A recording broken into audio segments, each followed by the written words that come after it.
side. Yeah. But curious in your journey, what kind of, I assume I hope you didn't do this all by yourself. So curious what kind of resources, what kind of support did you have on that journey? So it was an interesting journey because this is where I'm very passionate about having the right people in your circle, because there are very much people who don't know how to handle that situation, and they make it worse, right? Mhm. And so there's people who would come up to me and tell me I had a problem, but they wouldn't. It's just like, I already know that, right? Like, people who have an issue already know they have an issue. So, I'm trying to educate people on like how to better help people, which is just to tell them that you're there for them. And so I had a few good close friends, and I did see therapists like for years on and off, but ultimately I did it a lot on my own. Journaling was a big thing for me. Um, I never had to go to like a rehab place, but I mean, could have, honestly, could have. But yeah, journaling and just like getting to the very lowest of like just getting to rock bottom. Honestly, I was just like, well, I have to get out. And yeah, it's just one day at a time, and having a few good people in your circle, journaling, going to therapy.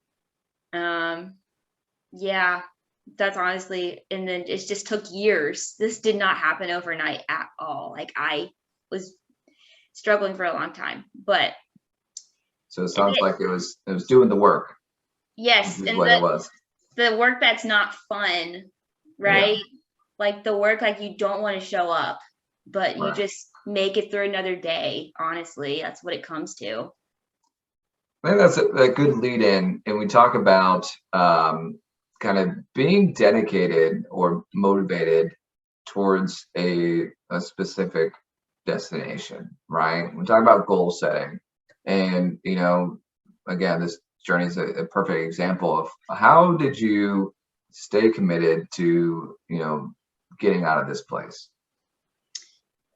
Well, I've just been an active person. That's been my coping mechanism. And then when that was taken from me, and I literally lost my identity, that was a very scary time because I didn't have any other interests or passions, right? I just would go to the gym. That was literally who I was. That's how people knew me, right? Like, and I was the girl who had like a six pack. I don't have a six pack anymore, and I'm happier.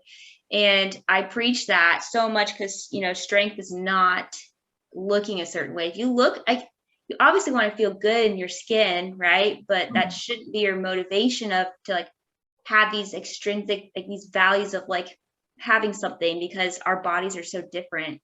So how I stayed motivated was I just wanted to compete again. I wanted to care about something. I wanted to find a better relationship with my body, and I knew I could do it. Um, and lots of years later, lots of years doing stuff wrong, right? Um, I'm able to minimize joint pain and do like endurance races again. Um, and just be in the moment in those races. Like, I have done a few now this past year, and I don't do it to place or anything like that. I don't want that. I just want to be able to be a part of something and just like be in that moment, and be in that, just surrounded by people who are the same.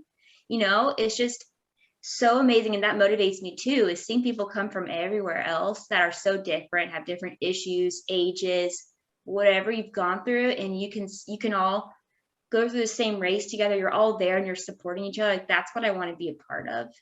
So the motivation was to be able to like, and also be a voice for people who go through the same thing, because that's not the way to live. Like, I knew that was not my way to live. Like, life needs to be better than that. So yeah. That's my long answer. Right. That's great. I'd like a bit to touch on it with that. Actually, for a number of years, I was also, I wouldn't say competitive, but I also did a lot of obstacle course races as well.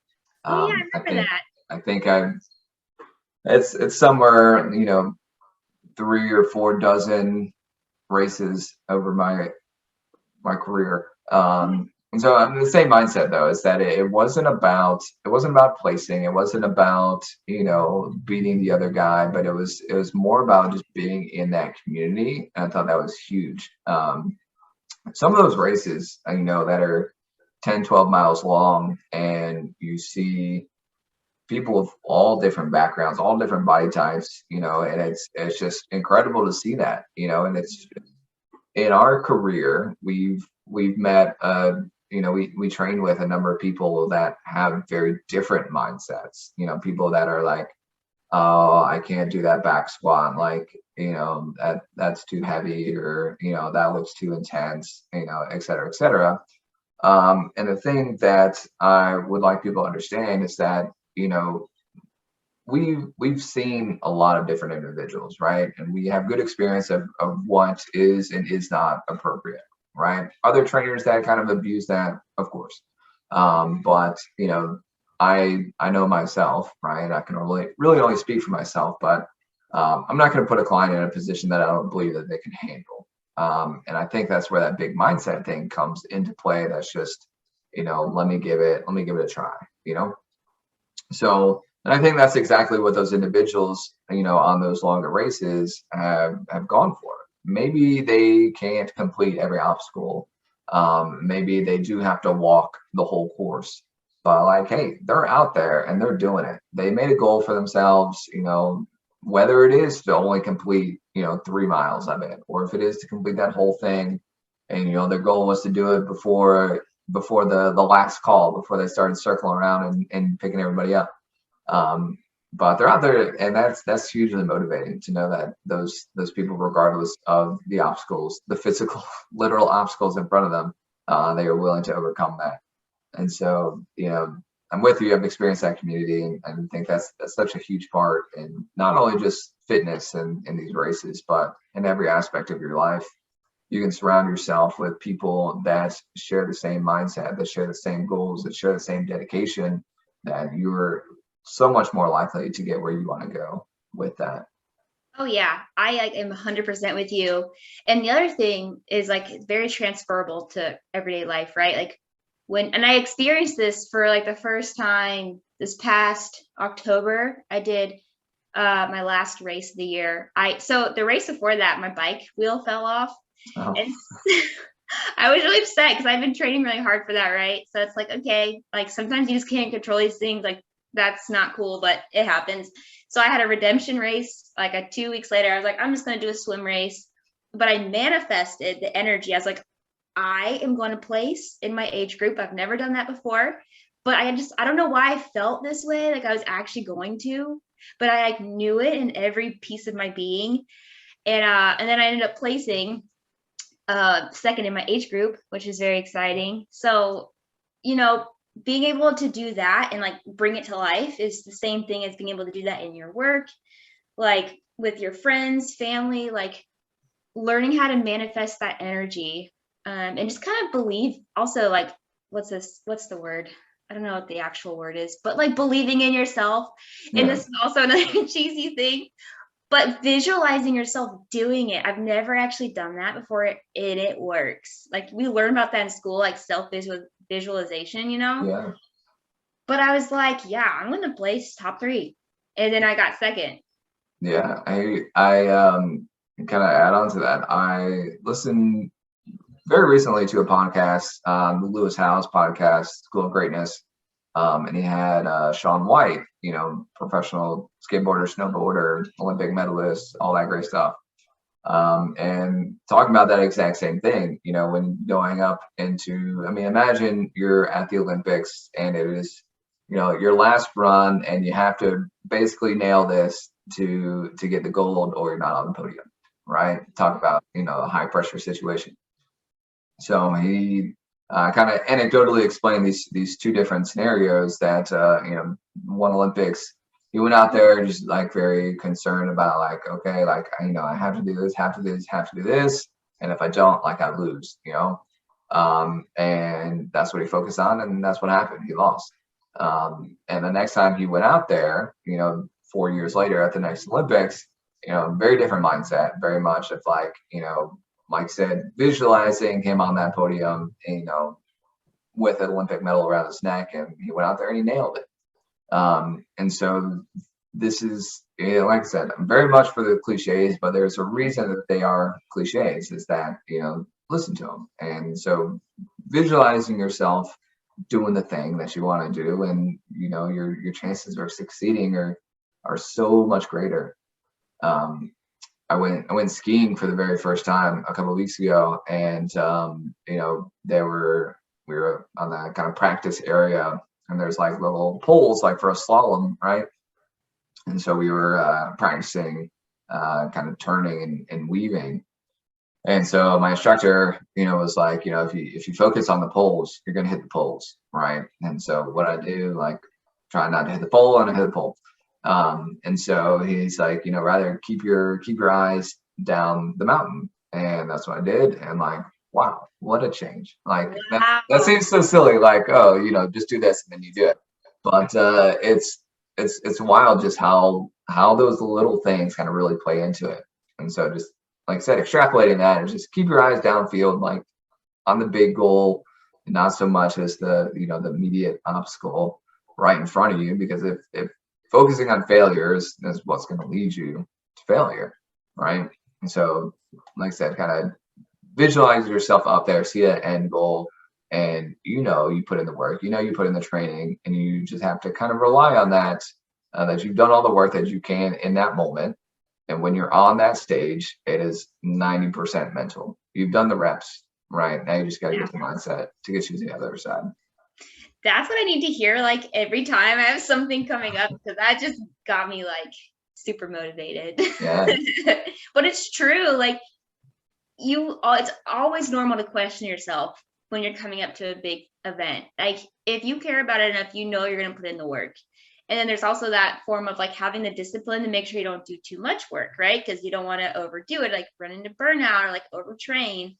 And I know, like, before my first race actually was May, the first race I ever done, like in 3 or 4 years. I've been like, since I've been fully recovered. I was like, I don't feel like I trained enough, like blah, blah, blah. Like, this is a very long race. It was a 1.2 mile swim and a 56-mile bike. And thankfully I practiced mindset stuff on my bike rides, like my long practice rides, like my headphones would die. And so like, luckily I would have to be there with myself, because you can't listen to music during the races. So I guess my point here is, like, mindset is powerful when you're going for long Absolutely. spans with yourself, doing Mhm. something that kind of sucks, like a 56-mile bike ride. Yeah, no thanks. All of my events are 60 seconds tops, so that's kind of where I tap out. Mindset is huge. Just like learning to replace. Like, I noticed at one point I wasn't thinking about anything. Like, Yeah. yeah.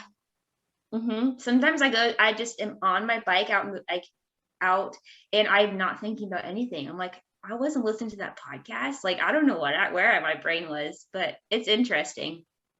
You just take yourself to another place. I think that's what a lot of athletes have in common. I suppose that flow state where you're kind of not even really thinking about it. You're just letting, like we talked about, letting those reps kind of come to fruition, and kind of and do what you train them to do.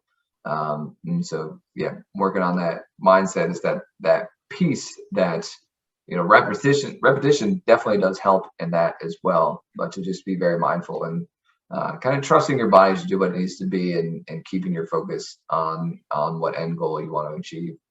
So then, yeah, you get to that place where you're just checking in. You're just very present. You're just very aware of what's happening in that moment. And then, do what you need to do. And that's a form of meditation too. Right. Yeah.